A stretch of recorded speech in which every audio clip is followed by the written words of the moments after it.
2 wolfgedigte. Die wolf is my volger.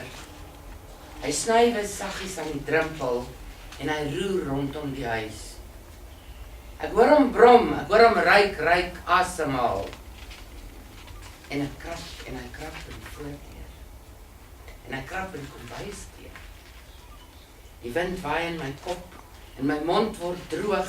Beelde flits verby, maar soms, net soms, vir 'n oomblik, verloor die wolf my spoor. Later as ek wakker word, weet ek verseker, die wolf is vooruit soos ek vermoed het.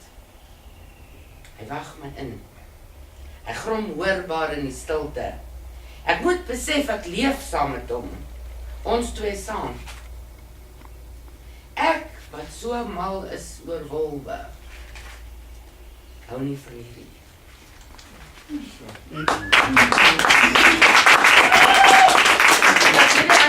Hulle loop saam, ek lees die ander nog wolf by die deur.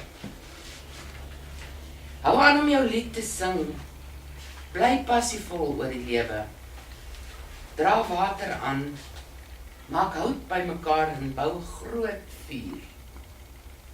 Loop kaalvoet op die grond en ry fiets na die reën. Voel die wind in jou hare en dans sonder die volmaan.